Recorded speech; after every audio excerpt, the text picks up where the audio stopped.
Hey folks, welcome to our first lecture of the first week in food. This week we're going to do a little bit of a review of some topics that we covered and started to cover in class last week on our Thursday-Friday class session, and preview a few things that we're going to talk about in class this week. We'll also be discussing the food diagram, which I mentioned in class last week. We haven't really had a chance to get into. It's going to be an important framework for us to talk about. Before we get into some of that stuff, though, I want to talk just a little bit about the role of these videos in class. And the basic idea is just to kind of give you some content where I can give an overview of certain topics, introduce things, give some discussion questions that we can then tie into our class meetings when we are on Zoom or when we go into the tent as a class. So that's the basic idea behind the videos, and I'm going to try to share about 1 to 3 of these every week. I'm kind of producing them on the fly as we go through the semester, and so sometimes, like for instance this one, I'm going to get it to you probably a little bit later than I would like, but I will try to get them to you before class so that you can prepare and take a look at them as part of our readings. I'll try to keep them relatively short. They always end up going a little bit longer than I expect, but ideally those 1 to 3 videos per week added up wouldn't be more than about 30 minutes or so of time, 30 to 40 minutes maybe total video time. So not a ton of investment in terms of the actual time, although you do actually want to make sure you watch them carefully and take notes on them because they are class materials. They're kind of like if you were in class listening to me lecture, listening to me drone on and on and on, you would take notes on that and it would be considered an important part of class material. Same thing with these videos. They're something that you want to digest and make sure that you understand how they connect to the other stuff we're doing in class. Oftentimes I'm going to have a set of discussion questions that will be kind of the conclusion of the video. So you'll see that today that I've got some discussion questions that kind of overlap with some that I gave you in class last Friday. And that will prepare us for discussion in class this week. Also want to say that the format will be a video that's shared in our shared Google Drive folder, so you'll be able to find a video there. And I'm also going to put them on YouTube. One of the reasons I'm going to put them on YouTube, in addition to the fact that I want to blow up as a huge YouTube star through this amazing content, is that YouTube does a good job of captioning videos so that you can see a transcription of whatever I'm talking about in this video after Google YouTube has a little time to chew on the video and prepare all that stuff. So it's usually not available right away, but if you come back half a day later, a day later, all of a sudden there's a transcription button you can press on, and I'll show you that. You remember this amazing video that I shared earlier this semester? If you look down in the bottom right hand corner with the screen options, there's a little CC button. If you click on that, you'll see this text from the transcription that YouTube generated after its computers kind of chewed through the video and processed all the things I say. And it works pretty good. I find that, at least so far, it seems to get most of what I'm saying and transcribes it pretty accurately. So if you're a student who learns well by not only listening but also reading, and you want to have those transcriptions there, I recommend that you go to the YouTube version. Once those transcriptions pop up, you can click on that and get those started. And if you're the type of learner who benefits from that, then I would say go for it. Make sure you take advantage of that. That won't be available in the version that's in the Google Drive version. And just as point of reference, when I was saying before about blowing up on YouTube, take a look. Garden tour, 62 views and 5 likes. Wow, that's amazing. PewDiePie, I'm coming for you. You better watch your 6. Ooh, top 20 greatest guitar solos of all time. I'll definitely be watching that later too. So one of the things that we introduced in class last Friday was the idea that food is this broad topic. It's more than just what we eat. We feed ourselves every day to survive, that there's a lot of other dimensions of food. And that's going to be a big theme for the first few weeks of the semester, and really all through the semester we'll be coming back to this idea that food is this central and interdisciplinary topic that we need to approach from a lot of different directions and to see all the connections between different aspects of food as well.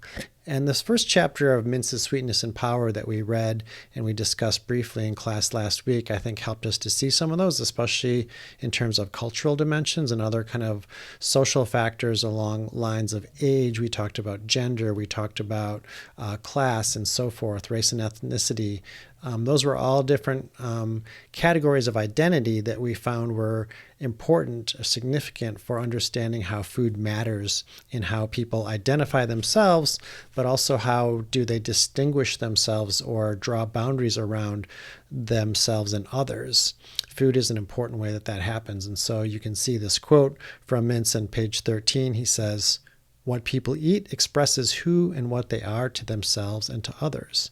So it's a really important aspect of identity, boundary keeping, and we're going to come back to that again and again through the semester, and especially in these early weeks. One really great example of that is going to be Florence Shen's paper that we're going to read for class on Thursday and have some time to discuss how it helps exemplify this process of boundary setting and identity making. We also talked about taste and how taste is something that is biological, but at the same time cultural. So it's got those different elements to it, and you really can't truly understand what we mean fully by food and taste without really seeing all those different kind of pieces of the puzzle, the different dimensions of it. So overall, food is something you can study from pretty much any different discipline on campus. Go around to any department. There is an element in which food is going to be present across the social sciences, the natural sciences, the humanities, interdisciplinary studies, you name it. There's all kinds of ways that food has really intellectual and practical implications for all different areas of study and areas of life as well. And so those connections really make it super relevant for interdisciplinary study. You kind of can't really, it depends on how you draw the boundaries, but really overall food is something that in a holistic way you can't understand without approaching it from a number of different angles. And so to help us see some of those angles, it's not going to illustrate every single angle, but at least the key angles that we want to cover in this course, I invented the food diagram. And now it is finally time to reveal the food diagram to you and show you how it will be a lens for helping us think about the interdisciplinary study of food in this course. Ready? Here we go. Boom. Food diagram. I know you're looking at this and saying, seriously? That's it? That's the food diagram? Some piece of crap that you put together in PowerPoint with boxes and arrows? Yes, exactly. That's what it is. So I know it's not the jazziest, most beautiful looking thing ever, but it's a very functional tool, and it's meant to help us kind of see conceptually how food matters in terms of three key dimensions. I think I mentioned these before in class in passing a couple of times. Cultural dimension, the political and economic dimension, and the ecological dimension. Those are the three broad areas that we want to talk about in terms of how food matters. And in each of those broad areas, there's some kind of subdimensions too that I'll highlight. Again, these aren't the only ones, but these are some that I think are significant and that we'll definitely talk about through course readings and other topics that we'll discuss. And we may add some to these lists as we go through and as you develop new ideas, you explore in your research paper, whatever. So for the cultural dimension, things like beliefs, identities, and practices are all ones that we actually saw illustrated pretty well in the chapter from Mintz, Sweetness and Power. How do people see the world? How do they see their place in it? What are some of the things that they do in their daily lives and the rhythms and rituals that they participate in through food? We saw some good examples of that. We'll see more. And that's a dimension I think that we've started to kind of dive into probably the most so far in class in terms of that corner of the food diagram. Then political and economic. There's really important institutions and laws and regulations that are part of food, not only in our daily lives, but globally as well. It's a huge set of markets and trading systems that really spans the face of the earth and brings food to us both locally as well as from all around the globe. So there's some really important macro dimensions in terms of the politics and economics of food. Also really important structures too. Inequalities of all kinds along the lines of some of the identities that we've talked about around race and ethnicity and class and gender. Dimensions of poverty and justice are ones that we'll talk about later in the semester, are really central elements of how food matters in people's lives and divides kind of the haves and the have-nots from different parts of humanity in terms of who has access to certain types of food, how much discretion do people have over food and their food budget, things like that. Then the third dimension is the ecological dimension. This one is really important, obviously, because if you think about food and where it comes from, it's got to come from somewhere, right? There's no such thing as a virtual food, except if we're talking about like Farmville or some kind of like, goofy Facebook video game or something like that you could play. Food all comes from the ground or from some kind of solution in the case of hydroponics or whatever. But really, all food is based in a particular location on the earth and has impacts on that location as well. So the fact that food is a physical thing, it's a biological thing, has really important consequences for this particular dimension and connections to the other ones as well. So you can see the first subdimension there I have listed as place. All food comes from a particular place with its own characteristics about climate and soil and weather, and connects to those other dimensions too in terms of culture, politics, and economics. It's also part of the biota. Biota is this term that we use to describe life on Earth. And food, in almost all cases that I can think of, I guess if we think about kind of minerals like salt or something like that, it's not alive at any given time. But for the most part, all of our food is a living organism at some point up until or at the moment when we consume it. So the biota of the earth, all different things that we can grow and we can cultivate or harvest or shepherd, are all things that are really important elements of our food system.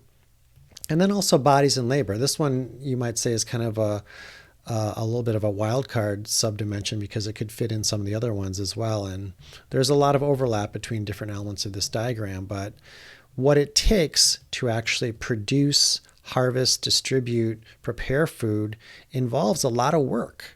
And that work oftentimes is centered in a particular relationship with land. Think about a farmer and how much knowledge that they need to have about the soil and other conditions in the place where they grow their crops in order to make that happen. So the body, skill, knowledge that comes around work and labor is a really important aspect of that ecological dimension as well.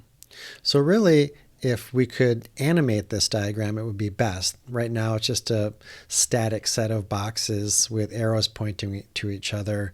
But if I could wave my magic wand and go ding on the diagram, I would love to be able to just kind of really show those arrows flowing and moving around and all these interconnections between the different boxes and the different dimensions and subdimensions. Really, this should be a dynamic diagram, and part of our job is to kind of add that dynamism through our conversations. We want to think about what are the factors and how do they link together. We want to talk about that a lot, especially in these first few weeks of the semester. But really, one of the key things about the food diagram is maybe to get us started in thinking about those connections, and then using our critical thinking skills, our imagination, our intellect to think about the ways that there's connections between them. And when we talk about readings, including readings for class this week, I really want to emphasize those connections and have you draw out some examples of where you see things fitting together. How do beliefs matter for bodies and labor? How do institutions or laws or regulations matter for places and the biota that's grown there and the ways that it's grown? How do markets matter for the practices that people use to either produce food or eat food? How are those things all interconnected? Those are some of the things that we'll talk about as examples from the text that we discuss. Okay, so with that background then, we can move to our discussion questions. Again, there's a little bit of overlap maybe with some of the questions that I suggested for discussion last week. But in Jared Diamond's article on the worst mistake in the history of the human race, do we see evidence of the kinds of connections emphasized in Mint's chapter, where he talked about ways that people identify with food or boundaries that are around food, and different dimensions of the food diagram? What are some examples that we see there? And a somewhat related question, although you're not going to maybe see the relationship exactly until we get into discussion in class, probably a little bit more on Thursday's class, is how many Americans do you think have the title of farmer, job title of farmer in 2020? In other words, what proportion, what percentage of Americans work as farmers in this year? And if we could go all the way back to around the time of the start of the American state, post-American Revolution, around 1790, how many people do you think worked as farmers then? What was the proportion of farmers in our population at that time? Just kind of take a gut level guess about it. Some of you may have heard some of these stats before, but just based on your own assumptions and understanding, what do you think? What would be the percentages now and then? And we'll talk about that as an example of how agriculture has changed over the years. So that's it for this video. I will have one more that I'd like to record for you this week that'll follow up, especially on that second discussion question, and will lead us into some discussion of Florence Shen's paper in class on Thursday, as well as the answers to those questions. So that's it for now. See you again soon.